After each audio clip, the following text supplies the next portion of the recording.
জুলুম অত্যাচার করে আজ পৃথিবীর ময়দানে যারা বড় বড় অট্টালিকা তৈরি করছেন, মানুষের সম্পদগুলো অবৈধভাবে জুলুম করে, ফাঁকি দিয়ে, অন্যায় বিচার করে কোটি কোটি টাকার মালিক হয়ে বিশাল বিশাল প্রাসাদ অট্টালিকা বানাচ্ছেন।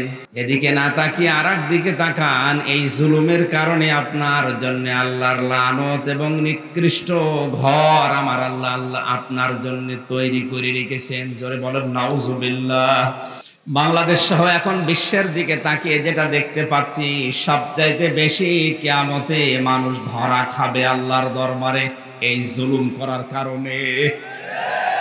এই জন্য জালেম যারা, তাদের থেমে যাওয়া উচিত। আলা তাহসাবান্নাল্লাহা গাফিলান আম্মা ইয়ামালুজ জালিমুন। আল্লাহ পাক বলেন, নবী আপনি কি ধারণা করেন, মনে করেন যে জালেমদের সম্পর্কে আমি কোনো খোঁজ রাখি না, আমি গাফেল? না, পৃথিবীর যে কোনো দিকে আমার দৃষ্টি আছে, সবচেয়ে বেশি দৃষ্টি দিয়ে রাখি আমি আল্লাহ জালেমদের প্রতি। জোরে বলেন নাউজুবিল্লাহ। এই জন্য পৃথিবীর জালেমদেরকে বলছি, আপনারা থামেন, এই মুহূর্তে স্টপ হয়ে যান। আপনি কিন্তু আমির হামজার মামলার আসামি না, আপনি সরাসরি আল্লাহর মামলার আসামি। কোরআনে কারিমে আল্লাহ তাআলা বলেন, ইন্নাদ-দীনা ইনদাল্লাহিল ইসলাম। অবশ্যই আমি আল্লাহর কাছে একমাত্র মনোনীত জীবন ব্যবস্থার নাম ইসলাম। আলেম যারা বসে আছেন, দিনের আগে আমার আল্লাহ আলিফ লাম লাগিয়েছেন, বক্তব্য শুরু করার আগে আল্লাহ ইন্না লাগিয়েছেন। এটা দ্বারা বোঝা যায় পৃথিবীতে একমাত্র ধর্ম ও জীবন ব্যবস্থা আমাদের আল্লাহর কাছে, তার নাম ইসলাম। এছাড়া অন্য কোনো জীবন ব্যবস্থা, ধর্ম দিয়ে আল্লাহকে রাজি খুশি তার কাছে পৌঁছানো সম্ভব না। এমনকি কেউ যদি ইসলাম বাদ দিয়ে আল্লাহর কাছে পৌঁছাতেও চায়, সূরা আলে ইমরানের 85 নম্বর আয়াতে আল্লাহ স্পষ্ট ঘোষণা দিয়েছেন, অমাইয়াবতাগি গায়রাল ইসলামি দীনান ফালাই ইউকবালা মিন ওয়া ফিল আখিরাতি মিনাল খাসিরিন। ইসলাম বাদ দিয়ে অন্য কোনো নিয়ম নীতি, ধর্ম, জীবন ব্যবস্থা, কোনো আদর্শ, এগুলো দিয়ে যদি কেউ আল্লাহ পর্যন্ত যেতে চায়, তার জীবনের কোনো কিছু আল্লাহর দরবারে কবুল হচ্ছে না, কোশ্চিন কালেও হবে না। জোরে বলেন নাউজুবিল্লাহ। এটা যেহেতু রেকর্ড হচ্ছে, আমার সামনে আজ 1 লক্ষ 1.5 লক্ষ মানুষ নয়, 175 কোটি মুসলিম, 750 কোটির উপরে মানব জাতি এ দুনিয়াতে, সবাইকে উদ্দেশ্য করে আমি আমির হামজা ঢাকার ময়দান থেকে ঘোষণা দিচ্ছি, কোরআনে কারিমের এই আয়াত অনুযায়ী ইসলাম বাদ দিয়ে দুনিয়ার কোনো নিয়ম নীতি, কোনো ধর্ম দিয়ে আমাদের আল্লাহকে রাজি খুশি তার কাছে পৌঁছানো সম্ভব নয়। বাকিটা আপনার বিবেকের উপর। ওয়া ফিল আখিরাতি মিনাল খাসিরিন, এই কথাটা আর মারাত্মক। আমরা যারা আখিরাতে বিশ্বাসী, কিয়ামতে জবাব দিতে হবে বলে আমরা বিশ্বাস করি, আল্লাহ বলেন ইসলাম বাদ দিয়ে যদি অন্য কোনো নিয়ম নীতি, ধর্ম, আদর্শ, জীবন ব্যবস্থা দিয়ে আল্লাহকে রাজি খুশি তার পর্যন্ত যেতে চায়, ওই লোকটার জীবনের কিছু কবুল হবে না। শুধু এতটুকু না, ওই লোকটা সব চাইতে বড় ক্ষতিগ্রস্ত হবে আখিরাতে। জোরে বলেন নাউজুবিল্লাহ। আমাদের আজকের আলোচনার বিষয় সামনে আসবে ইনশাআল্লাহ। সুতরাং আমরা কিয়ামত যারা বিশ্বাস করি, ইসলাম ধর্ম জীবন ব্যবস্থা হিসাবে যারা মেনে নিয়েছি, এ দুনিয়াতে সব চাইতে সত্য জীবন ব্যবস্থার নাম যেহেতু ইসলাম, এই ইসলাম দিয়ে দুনিয়ায় যত বাতিল জিনিস আছে, মতাদর্শ আছে, ধর্ম আছে, সবগুলোর উপরে আল্লাহ আঘাত করার কথা সূরা আম্বিয়া এই 18 নম্বর আয়াত দিয়ে ঘোষণা দিয়েছেন। 3 নম্বরে হকের ব্যাখ্যায় মুফাসসির লিখেছেন হক মানে ঈমান। যেহেতু আল্লাহর কাছে ঈমান ছাড়া দুনিয়ার কোনো আমল কবুল হওয়া সম্ভব নয়, এই জন্য এই ময়দানে এখান থেকে কোরআনের আয়াত দিয়ে হক সত্য বাস্তব বিষয়গুলো দিয়ে যখন আঘাত করা হবে মানুষের ব্রেনে, মেধায়, মানুষের মগজে, বাতিল যত চিন্তা ভাবনা আছে ওগুলো ইনশাআল্লাহ সব চূর্ণ বিচূর্ণ হয়ে যাবে। ফায়াদমাগুহু ফাইদা হুয়া যাহিক ওয়ালাকুমুল ওয়াইলু মিম্মা তাসিফুন।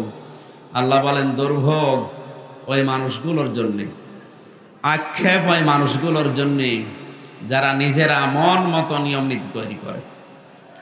সুতরাং এই ময়দানে আমরা যারা এসেছি আজকে, আমি কোরআন দিয়ে একটা একটা করে আপনার মেধায়, আপনার এই ব্রেনের উপরে, মগজের উপরে ধাক্কা দেব আল্লাহর কোরআন দিয়ে, যেন বাতিল চিন্তা ভাবনা সহ যত বিষয় আছে সব চূর্ণ বিচূর্ণ হয়ে যায়। জোরে বলেন আমিন। দরুদ আর সালাম পড়ছি আমাদের নবী মুহাম্মদুর রাসূলুল্লাহ সাল্লাল্লাহু আলাইহি ওয়াসাল্লামের প্রতি। বিশ্ব নবী মুহাম্মদুর রাসূলুল্লাহ সাল্লাল্লাহু আলাইহি ওয়াসাল্লামের লক্ষ লক্ষ হাদিস থেকে বুখারী শরীফের একটি হাদিসের টুকরা পড়েছি। হযরতে আবু সাঈদ খুদরি থেকে বর্ণিত, নবীজি বলেন, তোমাদের ভেতরে কেউ যদি কোনো অন্যায় কাজ হতে দেখে সে যেন অবশ্যই তার হাত দিয়ে সেটা বন্ধ করে। যেহেতু হক শব্দের 3 নাম্বার ব্যাখ্যায় আমি ঈমান বলেছি, আমাদের ঈমান আছে কিনা এটা মাপার থার্মোমিটার এই হাদিস। শুধু মনে করি যে বড় জুব্বা গায়ে দিয়ে, সুন্দর টুপি মাথায় দিয়ে, পাগড়ি মাথায় দিলে আমাদের ঈমান আছে, পাকাপোক্ত না। ঈমান মাপার যন্ত্র, থার্মোমিটার এইটা। অন্যায় কাজ যেখানে হতে দেখবে, ঈমান যদি তার থাকে, সবল ঈমানদার যিনি সবচাইতে শক্তিশালী, ঈমানদারের গুণ হচ্ছে সে তার হাতের দ্বারা এটা বন্ধ করবে, বাধা দেবে। মুহাদ্দিসিন ইকরাম এখানে হাদিসে হাত দ্বারা শুধুমাত্র এই হাত নয়, ক্ষমতার হাত, টাকা পয়সার হাত, পাওয়ারের হাত, আইনের হাত, এরকম অনেকগুলো অর্থ নিয়েছে।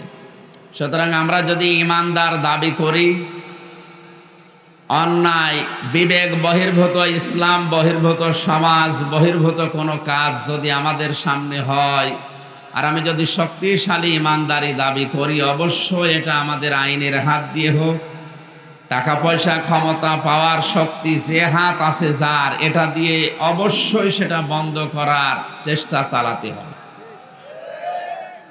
এটাকে আজ যদি কেউ দুনিয়ার কাজ মনে করে, রাজনীতি মনে করে ছেড়ে যায়, তাহলে সে দুর্বল ঈমান, শক্তিশালী ঈমানদার নয়। দ্বিতীয় নম্বরে, এটা যদি সম্ভব না হয়, আইন নেই আপনার কাছে, ক্ষমতা নেই, টাকা পয়সা নেই, পাওয়ার নেই, এ হাতও প্যারালাইজড। দ্বিতীয় নম্বরে, আপনার মুখ দ্বারা অবশ্যই এটা প্রতিবাদ করা লাগবে, মানববন্ধন করে হোক, পেপার পত্রিকায় দিয়ে হোক, এই মিডিয়ার মাধ্যমে হোক, সভা সমাবেশ করে হোক, যে কোনো কায়দা এটা যেন বন্ধ হয়। এটাও যদি কেউ করতে না পারে, ওই পরিস্থিতি যদি না থাকে, 3 নম্বরের হাদিসের শেষে আছে সে যেন অন্তর দ্বারা ঘৃণা করে। তার মানে সে যেন পরিকল্পনা করে অন্যায় কি করে বন্ধ করা যায়। এইটাও যদি কোনো মানুষের ভেতরে না আসে, নবীজি বলেন এটা সর্বনিম্ন ঈমানের পর্যায়। এইটাও যদি না থাকে, ওর ঈমান নেই, এটা বেঈমান। এই হাদিস পড়ার পরে আমার যতটুকু মনে হচ্ছে, এই 3টা বছর আমি জেলখানায় কাটিয়ে বাইরের এই জগৎ সম্পর্কে এখন যেটা দেখতে পাচ্ছি, আমাদের ঈমান এই 3 নাম্বার পর্যায় পর্যন্ত অনেকের নেই। আমরা তো অন্ধপ্রকোষ্ঠে ছিলাম 3টা বছর, ওখানে থেকেও যতটুকু দেখেছি, অনেকে মনে করে জেলখানায় সংশোধনাগার এটা, এখানে গেলেই মনে হয় মানুষ আল্লাহর ওলি হয়ে যায়। ওখানে গেলে আল্লাহর ওলি হওয়ার সেই সিস্টেমগুলো এখন চালু নেই, যদিও সংশোধনাগার লিখে দিয়েছে, এটা বাস্তবতা অনেক কম। সংশোধন হওয়ার জন্য যে রাস্তা, যে নিয়ম নীতি, যে পদ্ধতিগুলো দরকার, ওইগুলো এখন জেল কোড পরিবর্তন করে আমার মনে হয় ওগুলো চালু করা দরকার। ওখানে অন্যায় অবৈধ অত্যাচার হচ্ছে, এমনকি আমি মিডিয়ায় এটা আসবে কিনা জানি না, ঠিক আছে। এই জন্য আমাদের উচিত এই সংশোধনাগারকে সংশোধনাগার হিসাবেই তৈরি করা। কোরআনে কারীম মানুষদেরকে সংশোধন করার জন্য যে নিয়ম নীতিগুলো, যে ঔষধগুলো দিয়েছে, আল্লাহ রাব্বুল আলামিন বলেন, অনুনাজ্জিলু মিনাল কুরআনি মা হুয়া শিফাউন ওয়া রাহমাতুল লিল মুমিনিন ওয়া লা ইয়াজিদুজ যালিমিনা ইল্লা খাসারা।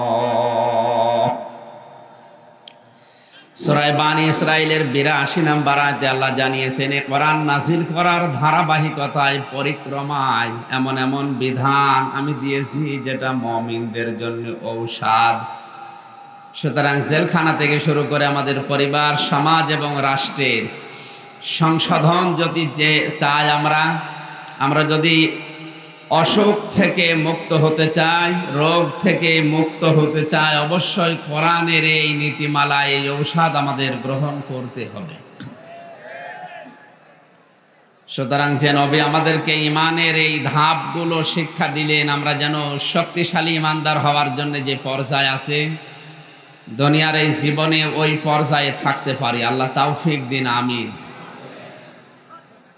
প্রত্যেকটি জিনিস অভ্যাসের উপরে গড়ে ওঠে, আর মানুষ অভ্যাসের দাস। আমরা যেহেতু ৩ বছর কথা বলার অভ্যাস নেই, এই জন্যে নতুন নতুন লাগছে।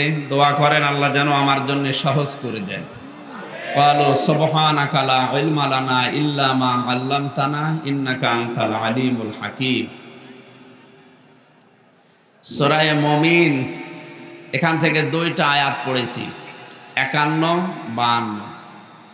আজকের আয়াতের ভেতরে কিছু গুরুত্বপূর্ণ তথ্য আছে। আমি তাফসীর আকারে, যেহেতু তাফসীরুল কোরআন মাহফিল লিখেছে, ওই হিসাবে কোরআনে কারিমের ওই আয়াত থেকে ওই কথাগুলো বলার চেষ্টা চালাবো ইনশাআল্লাহ। আল্লাহ যেন তৌফিক দেন, জোরে বলেন আমিন।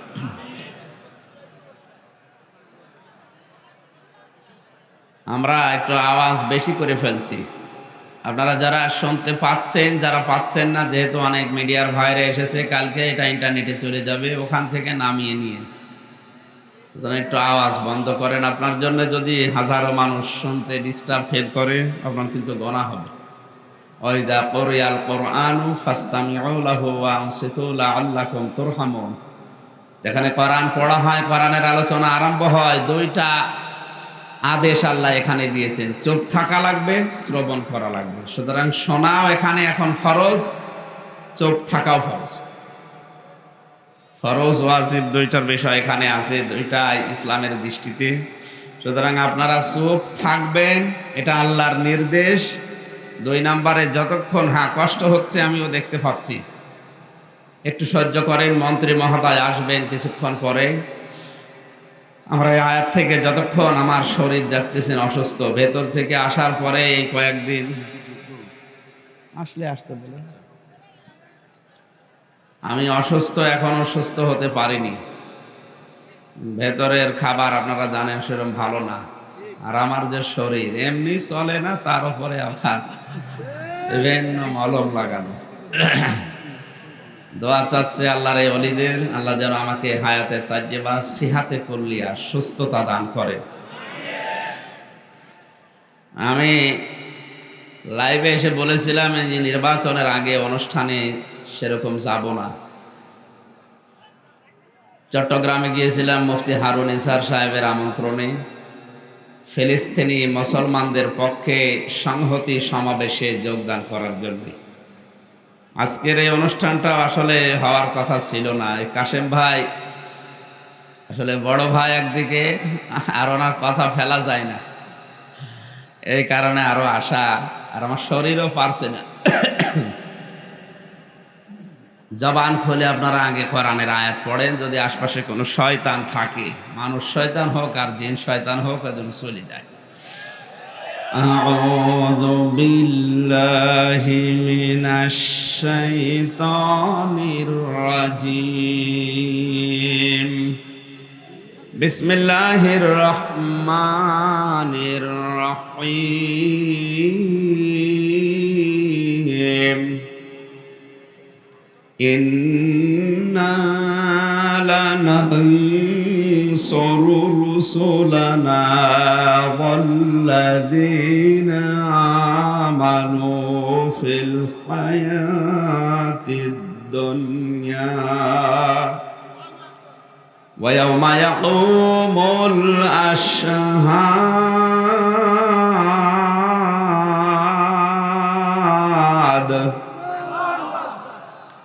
আল্লাহ পাক বলেন, ইন্না অবশ্যই আমরা বা আমি, লা নানসুরু লামে তাকিদ, নানসুরু আনসুরু নানসুরু, অবশ্যই অবশ্যই আমরা সাহায্য করব, করছি করব, রুসুলানা আমাদের রসুলদেরকে, ওয়াল্লাযীনা আমানু শব্দের দিকে খেয়াল করার জন্য বলছি।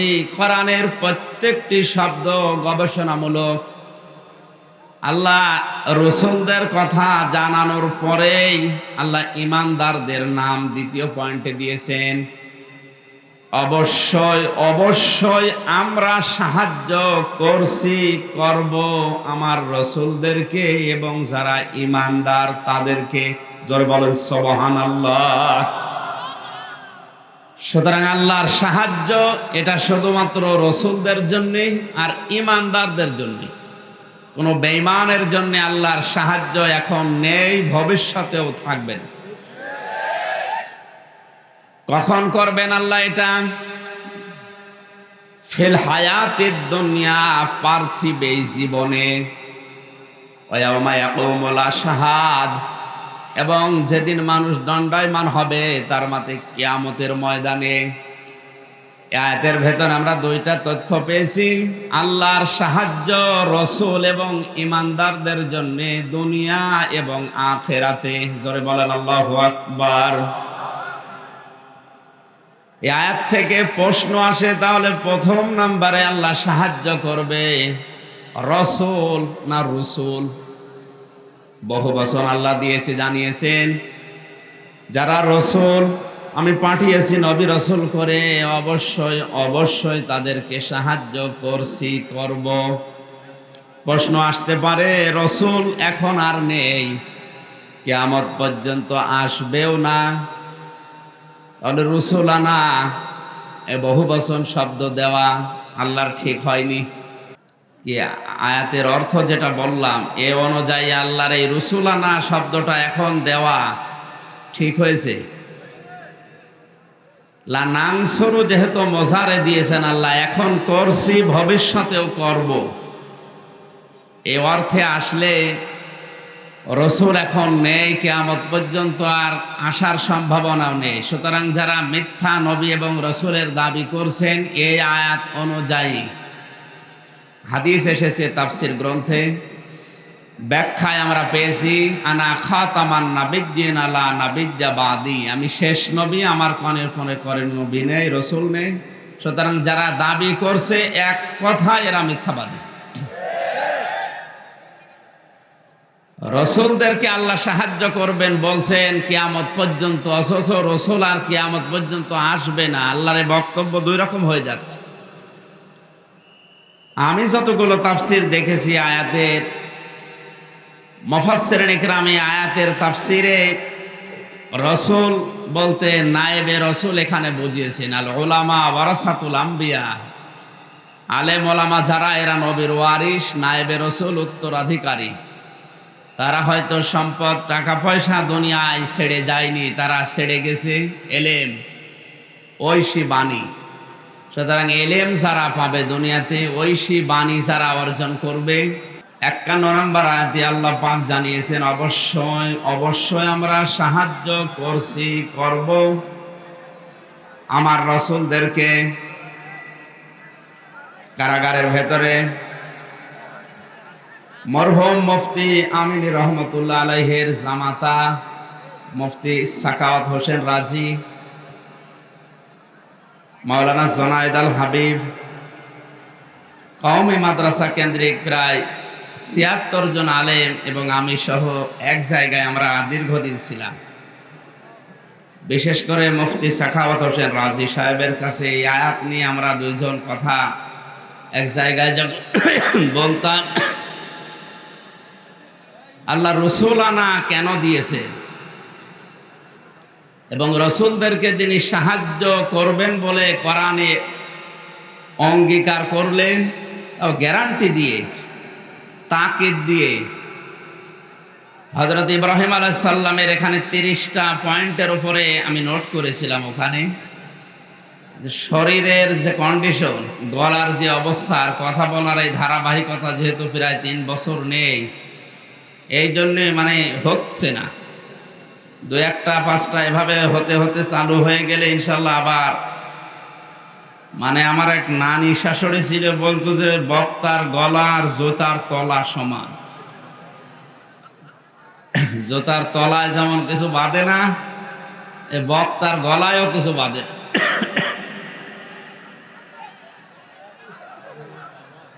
এই মিডিয়ার এগুলো এত উৎসাহ করেছে, পেছনে মানুষ দেখতে পাচ্ছে না, তো এই জন্য ঝামেলা। আপনারা একটু নিচু করে দিতে পারেন না? এখন তো আর সম্ভব না, দিনের বেলায় অন্তত এখানে একটা যদি বাঁশ দিয়ে ঘিরে দিতেন। তো একটু একটু জিকির করেন, 1 মিনিট মতো জিকির করেন, আমরা আল্লাহ রহমত কামনা করে। তাফসীর এইভাবে তো হয় না, বারবার ডিস্টার্ব করলে করেন। সুবহানাল্লাহ, আলহামদুলিল্লাহ, লা ইলাহা ইল্লাল্লাহ, সুবহানাল্লাহ, আলহামদুলিল্লাহ, লা ইলাহা ইল্লাল্লাহ, সুবহানাল্লাহ, আলহামদুলিল্লাহ, লা ইলাহা ইল্লাল্লাহ, লা ইলাহা ইল্লাল্লাহ, মুহাম্মাদুর রাসূলুল্লাহ। আল্লাহ রাব্বুল আলামিন তার রাসূলদেরকে সাহায্য করছেন, করবেন বলে যে ঘোষণা কোরআনে দিলেন, হযরতে আদম আলাইহিস সালাম থেকে হযরতে মুহাম্মদুর রাসূলুল্লাহ পর্যন্ত আমরা দেখেছি।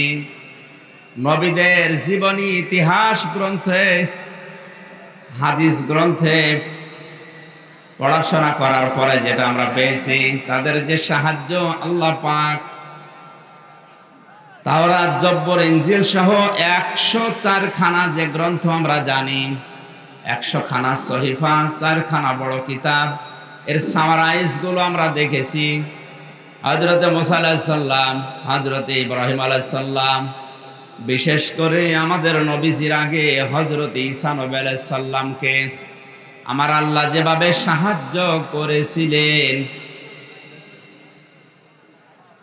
এই সমস্ত নবী রাসূলদের সাহায্যের দিকে তাকিয়ে ইমানদার যারা আছে, এই মানুষগুলো যদি আর শিক্ষা নিতে চায় বা শিক্ষা নিয়ে জীবন চালাতে চায়, এই আয়াত তাদের জন্য পাথেয় হিসাবে কাজ করবে বলে আমি বিশ্বাস করি, ইনশাআল্লাহ। সুতরাং নবী রাসূল যেহেতু এখন নেই, নবীদের ওয়ারিস আছে, তাদেরকেও মহান আল্লাহ সাহায্য করছেন, কিয়ামত পর্যন্ত করবেন। তার বাস্তব প্রমাণ আজও এই দুনিয়াতে যারা হক্কানি আলেম আছে তারা। ইমাম তাইমিয়ার ঐতিহাসিক একটা উক্তি আমি মাঝে মাঝে বলি যে, হক্কানি আলেম এই শব্দটা নিয়ে আজ যারা মানুষকে ধোঁকা দিয়ে বোকা বানিয়ে নিজেদের আখের গোছায়, আসলে হক্কানি আলেম তার কিতাবের ভেতরে পেয়েছি 3টা জায়গায় তিনি উল্লেখ করেছেন এদেরকে পাওয়া যায়, তোমরা যদি দেখতে চাও ওই জায়গাগুলোতে খোঁজ করবে।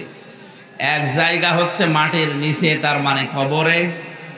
2 নম্বরে জিহাদের ময়দানে, যারা আল্লাহর দ্বীনকে কায়েম করার জন্য সর্বাত্মকভাবে চেষ্টা চালাচ্ছে লড়াইয়ের ময়দানে। 3 নম্বরে যারা জালেমের জেলখানায় অন্ধকার প্রকোষ্ঠে বসে আছে। আজ হক্কানি আলেমের নাম নিয়ে 4-5 লাইন ডিগ্রি দিয়ে এমন এমন মানুষের নাম আমরা বিভিন্ন পোস্টারে দেখি, নাম খুঁজে পাওয়া যায় না, হকের ডিলার হয়ে বসে আছে। কারাগারের ভেতরে দেখলাম একজন সভাপতির পরিচয় পেলাম, যে কি আপনি? বলে আমি আল্লাহর দলের সভাপতি। এরকম প্রায় 19টা না 20টা সংগঠন পেয়েছি কারাগারের ভেতরে, যেগুলো বাইরে থাকতে কোনোদিন নামও শুনি না। সম্মানিত মুসল্লি কিরাম বা ভাইরা, আমরা আল্লাহর সাহায্য এটা ইব্রাহিম আলাইহিস সালামের জীবনে দেখেছি, হযরতে মুসা আলাইহিস সালামের জীবনী কোরআনের ভেতরে দেখেছি, হযরতে ঈসা নবীর জীবনে কোরআনে দেখেছি। তাদেরকে আল্লাহ সাহায্য করেছিলেন। যেহেতু এখন আর নবী রাসূল নেই, আসবে না, এখন আলেমদেরকে আল্লাহ সাহায্য করছে, তার বাস্তব প্রমাণ এই পৃথিবীর হক্কানি আলেমরা। আমি আবার রিপিট করছি, হক্কানি আলেম পাওয়া যায় দরবারে, আস্তানায়, গাছতলায়, মাজারে। কোথায়? 3টা জায়গায়। ইমাম আহমদ ইবনে তাইমিয়া রহমতুল্লাহ আলাইহি ঐতিহাসিক উক্তি, এটা তার কিতাবে আছে। প্রথমে যদি আপনি খুঁজতে চান, মাটির নিচে যাবেন, কবরে। ইমাম আবু হানিফা হক্কানি আলেম ছিলেন, দ্বিমত আছে কারো? কোথায় পাওয়া যাবে? ইমাম আহমদ ইবনে হাম্বল কোথায় পাওয়া যাবে?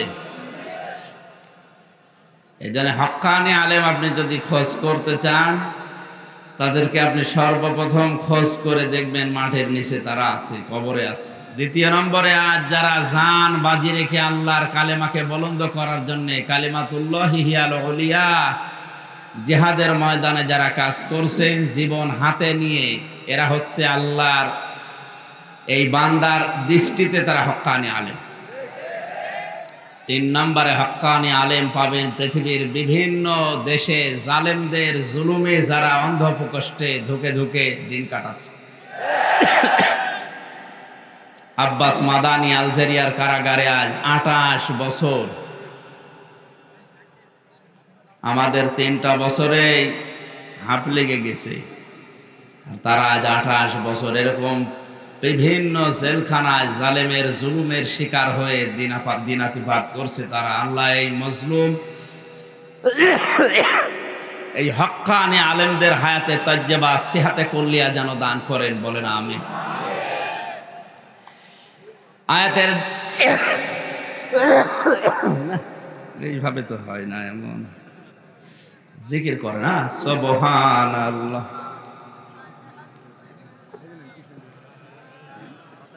এখানে থাক না, লাগবে না, মানুষের ডিস্টার্ব হবে, থাক। সুবহানাল্লাহ আলহামদুলিল্লাহ লা ইলাহা ইল্লাল্লাহ আলহামদুলিল্লাহ লা ইলাহা ইল্লাল্লাহ লা ইলাহা ইল্লাল্লাহ মুহাম্মাদুর রাসূলুল্লাহ। আমরা আল্লাহর সাহায্য চাই না, চাই না? আল্লাহর সাহায্য ছাড়া আপনি 1 সেকেন্ডও বেঁচে থাকতে পারবেন না। ভেতরে যে শ্বাস গেছে, এটা যদি আর বের না হয়, আপনি মারা যাবেন। এই জন্য আল্লাহর সাহায্য আমাদের প্রতি সেকেন্ডে, প্রতি পদে পদে দরকার। আল্লাহর সাহায্য আল্লাহ সর্বপ্রথমে আয়াতে ঘোষণা দিলেন কাদের নাম? রাসূলদের। বলেন কাদের নাম? রাসূলরা নেই এখন, তাদের উত্তরাধিকারে আলেমরা। কারা? এই আলেমদেরকে আল্লাহ সাহায্য করবেন ঘোষণা দিচ্ছেন। এনাদের বিরুদ্ধে যদি কেউ ষড়যন্ত্র করে সে যেন রাসূলদের বিরুদ্ধে ষড়যন্ত্রে লিপ্ত হয়। সূরা নূর 18 নম্বর পারা 18 নম্বর পৃষ্ঠা শেষের দিকের একটু আগে, আপনার আমার আয়াত নাম্বারটা মনে হচ্ছে না, শেষের আগের আয়াতটায় না, এই জন্য আসলে এই অনুষ্ঠানগুলো এখনই শুরু করতে চাচ্ছিলাম না, যত আরো 15-20 দিন একটু বিশ্রামে থাকার দরকার ছিল। কারণ ওই ভেতরে এই 3 বছর এই খাবার খেয়ে ভেতরের কল কবজা সব নড়বড়ে হয়ে গেছে। কারণ এটা এই জয়েন্ট লাগতে কিছুদিন দেরি হবে। চেক আপ করিয়েছে শরীর, কিন্তু ডাক্তার তো বলছে আপনি ঘুমান, 8-9 ঘন্টা করে ঘুমান। আপনারা জানেন জেলখানায় মানুষের সবচাইতে বড় নিয়ামত হচ্ছে ঘুম। ঘুম আসতে চাই না। 24 ঘন্টা একটা ঘরের ভেতরে মানুষ যদি তালাবদ্ধ থাকে, পাখি থাকলেই কেমন ছটফট ছটফট করে। আর আমরা তো মুক্ত জীবনের মানুষ, সারা পৃথিবী ঘুরে বেড়ানো মানুষ। আমাদের যদি 3 বছর এক ঘরের ভেতরে 24 ঘন্টা তালা মেরে রাখে, যোগাযোগ বিচ্ছিন্ন করে, কিভাবে থাকা যায় বলে? এই চিন্তায় টেনশনে ঘুম আসতো না, তাছাড়া অন্য কোনো সমস্যা না। আর খাবার দাবার তো আছেই। এই কারণে আসলে শরীরে সাপোর্ট দিচ্ছে না, আমি জোর করে আর কি করব। সুতরাং রসুলদেরকে আল্লাহ যেহেতু সাহায্য করবেন বলেছেন, ওলামা ইকরাম আল্লাহর রসুলদের, নবী রসুলদের তারা উত্তরাধিকারী, তারা নায়েবে রসুল। আল্লাহর সাহায্য এই বাংলাদেশেও যদি আমরা পেতে চাই, দেখতে চাই, আলেমদের সাথে উত্তম আচরণ করা এই আয়াত অনুযায়ী আমাদের ইমানের দাবি। এটা বাদ দিয়ে যদি কোনো মানুষ আল্লাহর সাহায্য পেতে চায়, তাহলে এটা জনতার সাথে, দেশের মানুষের সাথে, জাতির সাথে ধোঁকাবাজ। সুতরাং আমরা আজকের এই ময়দান থেকে স্পষ্ট ভাষায় ঘোষণা দিতে চাই বা চাচ্ছি, ইসলামের জন্য, ইমানের জন্য মজলুম অবস্থায় যে আলেমগুলো এখনো পর্যন্ত জেলখানায় আছে, অতি সত্বর তাদের মুক্তি কামনা করছে। এর সাথে আপনারা একমত আছেন কারা? দেখে লিল্লাহে তাকবীর।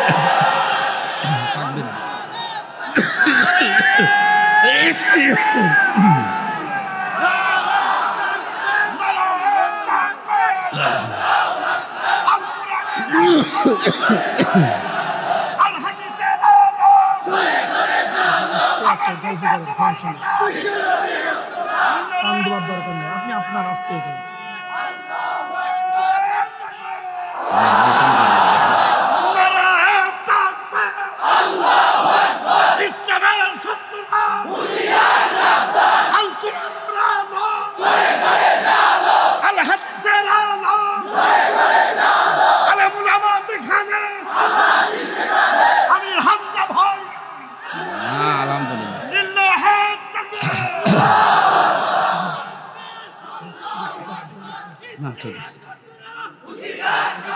আলহামদুলিল্লাহ ভাই, আমার দাদা জেলখানায় থাকা অবস্থায় বিদায় নিয়েছে, মারা গেছে। অনেক বেঁচে থাকতে একটা গল্প বলতো, শিক্ষণীয়। আমি কয়েক সেকেন্ডের ভেতরে বলছি, একটু চুপ করে। উনি বলছিল একবার যে দোকানদার, তার কর্মচারী আছে একজন, তার নাম ইসলাম। দোকানদারের একটা মেয়ে ছিল, নাম হচ্ছে শান্তি।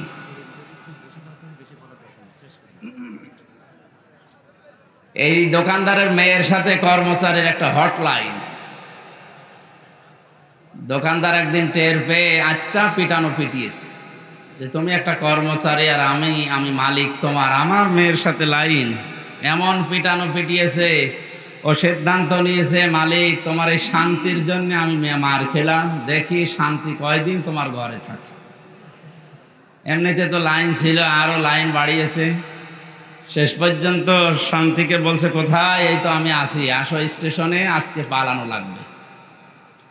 পালিয়েছে। সকালবেলা দোকানদার চিল্লাচ্ছে, আমার শান্তি গেল কোথায়?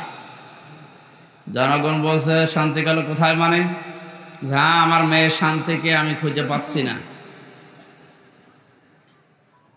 লোকজন বলে আপনি শান্তি খোঁজার আগে বলেন তো আপনার দোকানে যে ইসলাম নামে কর্মচারী ছিল ও কোথায়? তো ও তো আসে না, ওই তোমার শান্তি নিয়ে পালিয়েছে। বলে ওরে তো পিটিয়েছিলাম ওই শান্তির কারণে। এলাকার লোকজন তাকে ধিক্কার দিচ্ছে আর জানাচ্ছে যে ইসলামকে পিটিয়ে বিদায় করে দিয়ে শান্তি তালাশ করো, ইসলাম আছে যেখানে শান্তি গেছে সেখানে।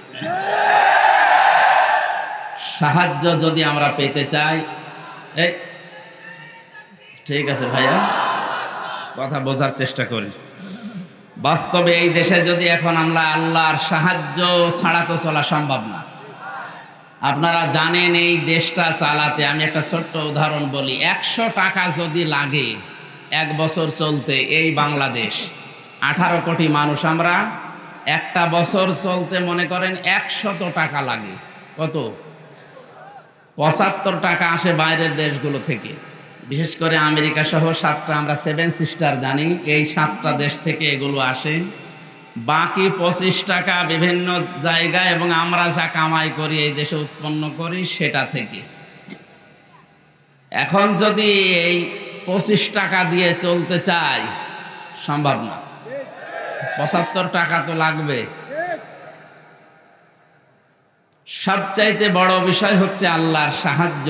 আল্লাহর এই সাহায্য যদি পেতে চাই, অবশ্যই এদেশে যারা ঐশী জ্ঞানে জ্ঞানী আলেম, যারা এক কথায় উত্তরাধিকারী নবী এবং রসুলদের, যেহেতু আল্লাহর ঘোষণা তিনি মানুষ বানিয়েছেন, খালাকাল ইনসান, আর তিনি সাহায্য করবেন বলেন গ্যারান্টি দিচ্ছেন, অবশ্যই আলেম ওলামাদের যে মর্যাদা, যে সম্মান, যে জায়গা, তাদেরকে ওই মর্যাদা, ওই সম্মান, ওই জায়গায় রাখতে হবে, তাহলে আল্লাহ সাহায্য আসবে। ওয়াল্লাযীনা আমানু ফিল হায়াতিদ দুনিয়া, রাসূলদের নামের পরে আল্লাহ ঈমানদারদের নাম দিয়েছেন।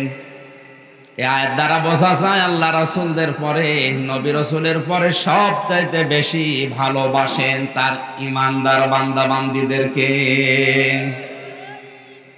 আজকে আসার সময় হাফেজ আবু সাঈদ একটা আয়াত বলছিল কোরআনে কারীমের সূরা বাকারা থেকে, আল্লাহু ওয়ালিয়ুল্লাযীনা আমানু ইখরিজুহুম মিনাজ যুলুমাতি ইলান নূর। আল্লাযীনা আমানু, এই শব্দটার বাস্তবতা আমি বোঝাচ্ছি। আমাদের আসলে রাসূলদের পরে আল্লাহ ঈমানদারদের নাম দিলেন যে পার্থিব জীবনে তাদের আমি সাহায্য করব। এই ঈমানদারদের সাথে আল্লাহর আচরণ কি, আল্লাহর বাস্তবতায় আল্লাহর সম্পর্ক কি? আল্লাহ পাক বলেন যারা ঈমান আনবে আমি আল্লাহ নিজেই তাদের বন্ধু হয়ে যাব। আমি আল্লাহ যদি কারো বন্ধু হয়ে যায়, আমি আল্লাহর দায়িত্ব জানো, ইখরিজুহুম মিনাজ যুলুমাতি ইলান নূর, তাদেরকে আমি অন্ধকারের পথ থেকে আলোর দিকে আমি আল্লাহ নিজে নিয়ে আসি। এখানে অন্ধকার মানে মানুষের তৈরি করা নিয়ম নীতি, আইন কানুন, মত পথ, রীতিনীতি যাই বলেন, আর আলো মানে একমাত্র ইসলাম, একমাত্র কোরআন, আল্লাহর দেখানো পথ। সুতরাং আল্লাহ ঈমান যদি আমাদেরকে দয়া করে দান করেন, আমরা যদি ঈমানদার হতে পারি, অবশ্যই অন্ধকারের যত পথ আছে সবগুলো থেকে মাইনাস করে বের করে আল্লাহ তার ইসলামের দিকে, আলোর দিকে আমাদেরকে নিজ দায়িত্বে নিয়ে যাবেন। 18 কোটি মানুষের ভেতরে আমি এই জায়গায় বসে আপনাদেরকে এই প্রশ্নটা করছি বিবেকের কাছে। আল্লাহ যেহেতু ঈমানদারদের বন্ধু, অন্ধকার এবং জুলুমাত যেহেতু বহু বচন, অন্ধকারের পথ, মত, বাতিল ফেরকা এগুলো অনেক বেশি, সবগুলো থেকে শুধুমাত্র ইসলামের দিকে, আলোর দিকে আল্লাহ যাদের নিজ দায়িত্বে চালাচ্ছেন তাদের জীবনে আয়াত অনুযায়ী সৌভাগ্যশালী। এখন আপনি আয়াতের ভেতরে আছেন কিনা বাস্তবতায় আপনি মিলান। এখনো পর্যন্ত যদি মানুষের তৈরি করা নিয়ম নীতি প্রতিষ্ঠার আন্দোলন বন্ধ করে আল্লাহর আইন প্রতিষ্ঠার আন্দোলনে যুক্ত হতে না পারেন, তাহলে আপনার জীবন 8 আনা 4 আনা নয় 16 আনায় বৃথা। এর প্রমাণ পরের আয়াত, ওয়াল্লাযীনা কাফারু, ইউখরিজুহুম মিনান নূরি ইলাজ যুলুমাত আল্লাযীনা কাফারু আউলিয়াউহুমুত তাগুত। যারা কাফের আল্লাহ পাক বলেন তাদের বন্ধু, তাদের অভিভাবক, তাদের গাইডলাইন দেয় শয়তান, তাগুত।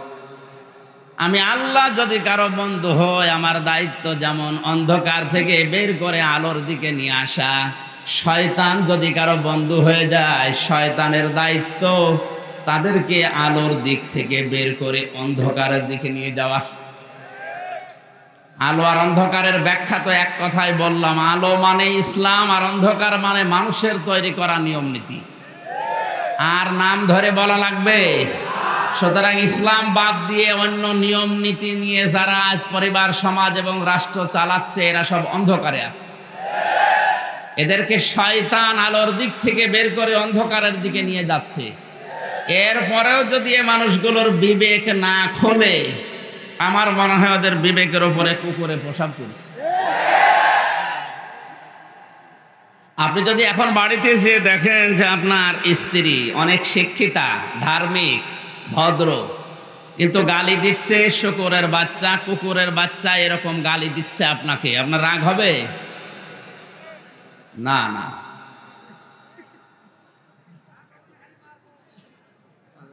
আপনাকে যদি বলে যে এই শূকরের বাচ্চা, এটা কুকুরের বাচ্চা না, প্রথম আপনার বিবেক থাকলে আপনি যদি ভালো মানুষ হয়ে থাকেন রাগ করবেন না। এই কারণে যে এটা শিক্ষিতা, ভদ্র, এটা ধার্মিক, তাহাজ্জুদ পর্যন্ত ছাড়ে না, আমাকে দেখলে যে খেদমত করে, স্বামীর হক আদায় করে চলে। এখানে যারা মেয়েরা আছেন, আমি কয়েক মিনিটের ভেতরে এই মেয়েদের কয়েকটা দায়িত্বের কথা বলি। সম্মানিতা মা বোনেরা, শুধু নামাজ পড়ে রোজা রেখে অনেকে মনে করে আমি কালো বোরকা পরে চলি, পর্দায় থাকি, আমি জান্নাত পেয়ে বসে আছি। না, জান্নাত পাওয়ার জন্য নবীজি যে 4টা কথা জানিয়েছেন হাদিসে, তার অন্যতম হচ্ছে নেককার হওয়ার জন্য স্বামীর আনুগত্য করে চলা। তিরমিজি শরীফের হাদিসে এসেছে, কেউ যদি নেককার নারী হতে চায়, কমপক্ষে 4টা গুণ তার ভেতরে মাস্ট বি থাকতেই হবে। 1 নম্বরে, স্বামী তার দিকে তাকালেই সে তাকে আনন্দ দেবে, খুশি করবে।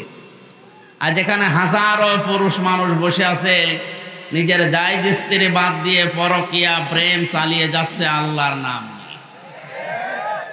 বলছে ঠিক, পরকীয়া প্রেম মানুষ আল্লাহর নামে করে।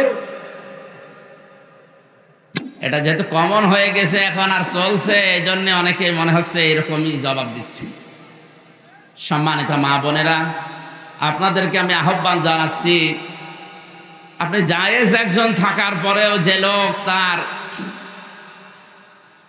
নিজের স্ত্রী বাদ দিয়ে অন্য নারীর দিকে আসক্ত, অন্য নারীর প্রতি, এটা শুধু একমাত্র তারই দোষ দিলেই না, আপনাকে আল্লাহ দিয়েছেন যা, তার ভেতরেও তাই দিয়েছেন যার প্রতি সে আসক্ত। সুতরাং আপনাকে আমি আহ্বান জানাচ্ছি, আপনাকে আল্লাহ যা দিয়েছেন এগুলো উজাড় করে দেন, ও যেন ওই রাস্তা থেকে অন্তত ফিরে আসে। এখন বলেন আমি সব দিয়েছি এরপরেও ফিরে না, হ্যাঁ, এরপরের দায়িত্ব ওর উপরে বর্তাবে। নেককার নারীর 1 নম্বর বৈশিষ্ট্য এটা, স্বামী তার দিকে তাকালে সে স্বামীকে খুশি করবে, আনন্দ দেবে। অঙ্গভঙ্গি দিয়ে হোক, কথাবার্তা দিয়ে হোক, হাসি দিয়ে হোক, কাতুকুতু দিয়ে হলেও।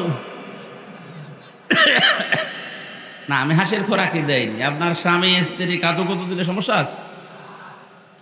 অনেকে অন্যের বউকে কাতুকুতু দিচ্ছে। বুঝুন, নবীজি বলেন আমার কাছে 3টা জিনিস ভালো লাগতো, পছন্দনীয় ছিল, তার ভেতরে 1 নম্বরে আমার নিজের স্ত্রী। কার স্ত্রী? আমাদেরকে ওই হাদিসটা বাস্তবে আমাদের মেনে চলা দরকার। আমাদেরও স্ত্রী অনেকের ভালো লাগে, কিন্তু নিজেরটা বাদ দিয়ে অন্যেরটা। এইরকম স্বভাব চরিত্র যাদের আছে, এটা শূকরের চরিত্র। আল্লাহ আমাদেরকে যেন হেফাজত করেন, আমিন। 2 নম্বরে নেককার নারীর গুণ হচ্ছে, মেয়েরা এসেছে না?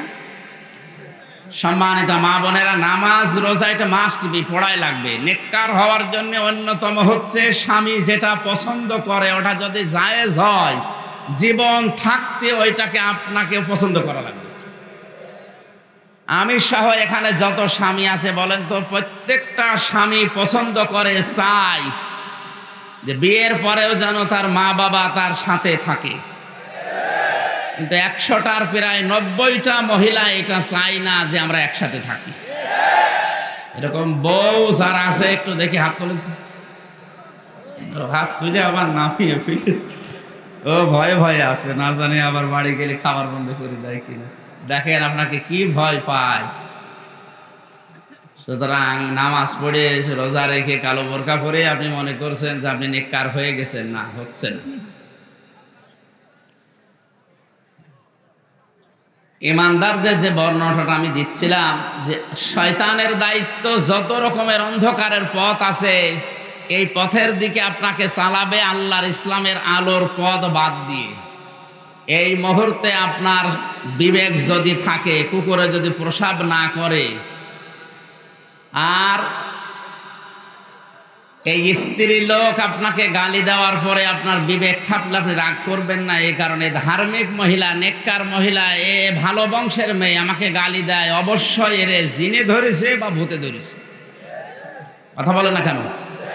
একে জিনে ভূতে না ধরলে তো এর গালি দেওয়া সম্ভব না। কোন মানুষ যদি আল্লাহর পাঠানো ইসলাম এবং কোরআন সামনে থাকার পরেও অন্য কোনো কিছু নেই, এই দুইটা থাকার পরেও মানুষের তৈরি করা নিয়ম নীতি আইন কানুন প্রতিষ্ঠার জন্য সময় ব্যয় করে, অর্থ ব্যয় করে, বুঝতে হবে তাকে যে তাকে শয়তান দখল করে ফেলেছে। আপনি এখন কিন্তু শয়তানের দখলে আছেন। আর যারা শয়তানের দখলে আছে, আয়াতের শেষ অংশে আছে উলাইকা আসহাবুন নার হুম ফিহা খালিদুন, এরা তো জাহান্নামের অধিবাসী, এদেরকে আল্লাহ চিরস্থায়ী ভাবে জাহান্নামে রাখবেন। জোরে বলেন নাউজুবিল্লাহ।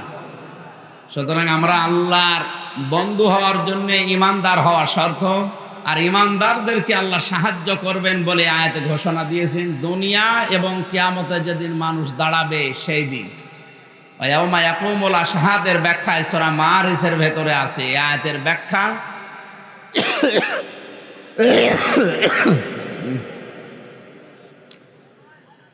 আল্লাহ রাব্বুল আলামিন বলেন ওয়ালা ইয়াসআলু হামিমুন হামিমা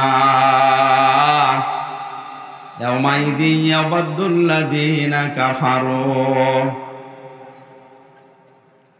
সেদিন কোনো বন্ধুত্ব চলবে না। ফাইদা অফিসরে ফালা আনসাবা বাইনাহুম ইয়াউমাইযিন ওয়ালা ইয়াতাসাআলুন। সূরা মুমিনুনের 101 নম্বর আয়াতে আল্লাহ জানিয়েছেন, সিংহায় যেদিন ফুৎকার দেওয়া হয়ে যাবে, দুনিয়ায় যত রকমের সম্পর্ক আছে সব সম্পর্ক কাট হয়ে যাবে। কিয়ামতের ওই কঠিন ময়দানে কোনো মানুষ নিজের পরিচয় অন্যের কাছে তুলেও ধরবে না। পরিচয় যাদের সাথে ছিল তাদের সাথে পরিচয় দেওয়ার চেষ্টাও করবে না। ওয়ায়াউমা ইয়াকুমুল আশহাদ, কিয়ামতের ওই কঠিন ময়দানে মানুষ যখন দণ্ডায়মান হবে, তার মানে সাক্ষীরা যখন সাক্ষ্য দেওয়ার জন্য দাঁড়িয়ে যাবে। আজ বাংলাদেশ সহ বিশ্বে হাজার হাজার লক্ষ লক্ষ মিথ্যা সাক্ষী দেওয়ার কারণে নিরপরাধ মানুষগুলো চার দেওয়ালের মাঝে বন্দী হয়ে আছে। আমার যে মামলা ছিল, আমার বিপক্ষে যারা সাক্ষী দিয়েছে, কোরআনে কারীম আমার পকেটেও আছে। আমি নিজে আল্লাহর দিকে তাকিয়ে বলছি যে মামলা সহ, যে কেস সহ যারা সাক্ষী দিয়েছে 1 থেকে একেবারে শেষ পর্যন্ত টপ টু বটম পুরাটাই অন্যায়, মিথ্যা। সুতরাং মিথ্যা সাক্ষ্য দেওয়ার কারণে যে 3টা বছর আমার জীবন থেকে নষ্ট হয়ে গেল, নিচ থেকে উপর পর্যন্ত যারাই জড়িত ছিল, এই 3টা বছর কিন্তু কিয়ামতের ময়দানে আল্লাহর সামনে আমি আপনার কাছে জিজ্ঞাসা করব। ওয়ায়াউমা ইয়াকুমুল আশহাদ, সাক্ষী সেদিন যারা দণ্ডায়মান হবে। দুনিয়ার এই বিভিন্ন সাক্ষীর কারণে আজ অনেকে ধরা খেয়ে যাচ্ছে, সত্য মিথ্যা। কিয়ামতে এরকম দুর্বল সাক্ষী নয়, মানুষের সাক্ষ্য দেওয়া আরম্ভ হবে তার শরীরের অঙ্গ প্রত্যঙ্গ দিয়ে। ইয়াওমা নাখতিমু আলা আফওয়াহিহিম ওয়া তুকাল্লিমুনা আইদিহিম ওয়া তাশহাদু আরজুলুহুম বিমা কানু ইয়াকসিবুন। মুখের উপর আল্লাহ মোহর লাগিয়ে দেওয়ার সঙ্গে সঙ্গে মানুষের হাত, শুধু এই হাত না, ক্ষমতার হাত দিয়ে মানুষের উপরে যারা জুলুম করেছে, ক্ষমতার ওই হাত তাদের বিরুদ্ধে সাক্ষী দেবে। আইনের হাত দিয়ে যারা মানুষের উপরে জুলুম করেছে, আইনের ওই হাত তাদের বিপক্ষে সাক্ষ্য হয়ে দাঁড়াবে। আজ 3.5 হাত বডির এই মানুষের সাক্ষ্যতে, এই বাস্তবতায় কোর্ট কাছারিতে, সিএমএম কোর্ট, জজ কোর্ট, হাইকোর্ট, সুপ্রিম কোর্টের দিকে তাকিয়ে দেখেন কিভাবে মানুষ পেরেশান হয়ে যাচ্ছে। কিয়ামতে আল্লাহ যখন নিজে দাঁড়াবে, হাকিমের চেয়ারে বসবে, সাক্ষীগণ সাক্ষ্য দেওয়ার জন্য দণ্ডায়মান হবে। আপনার বিরুদ্ধে কত সাক্ষী রেডি হয়ে আছে, কারো কাছে বলা লাগবে না, আপনি নিজেই তার জন্য যথেষ্ট।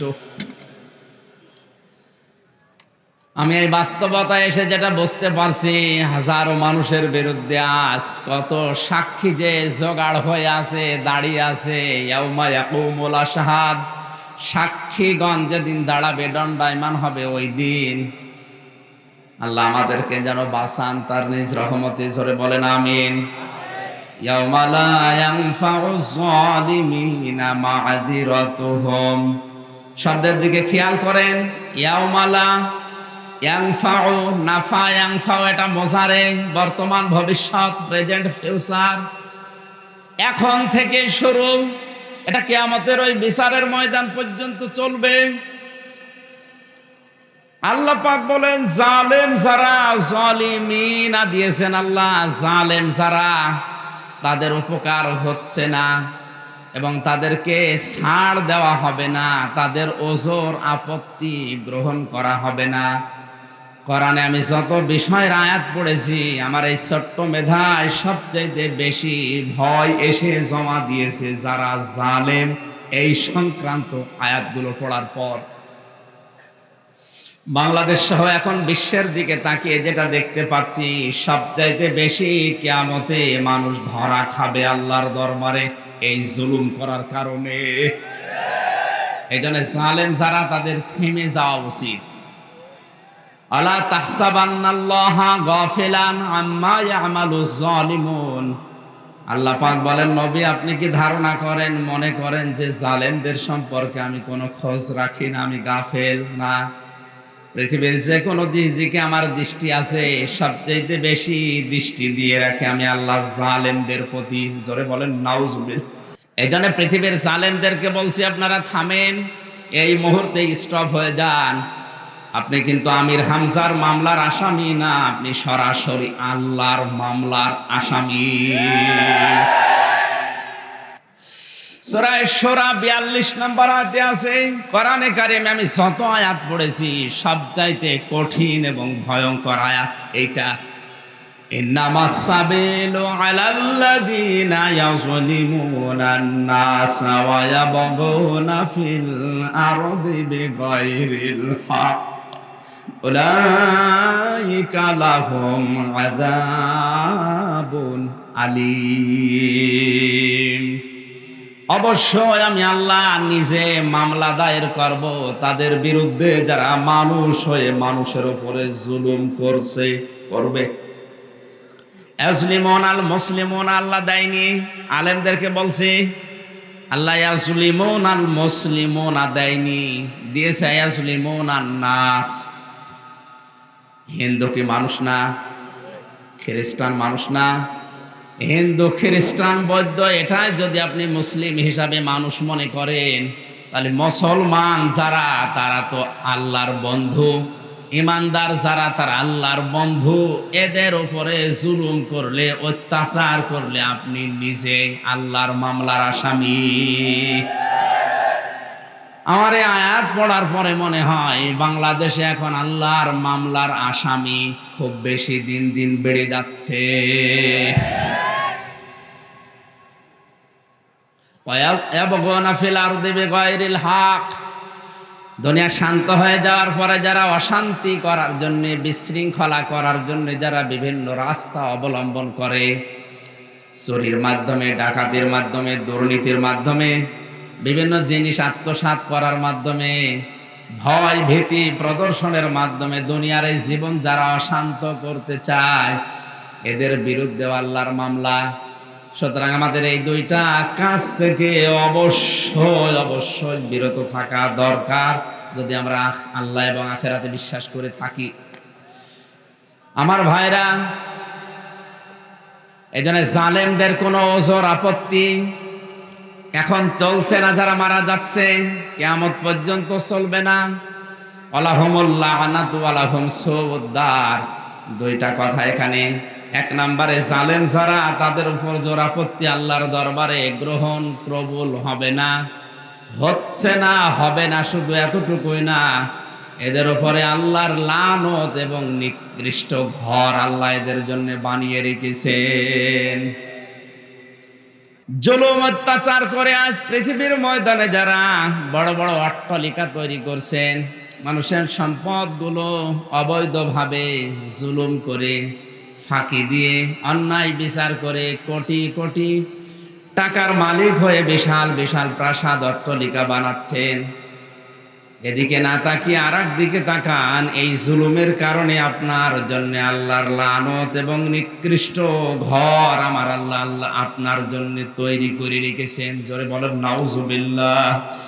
আল্লাহ আমাদেরকে অন্তত এই আয়াত থেকে বাস্তব যে শিক্ষা দিতে চেয়েছেন, এটা সহজ সরল ভাবে বোঝার এবং আমল করার তৌফিক দিন। আমিন।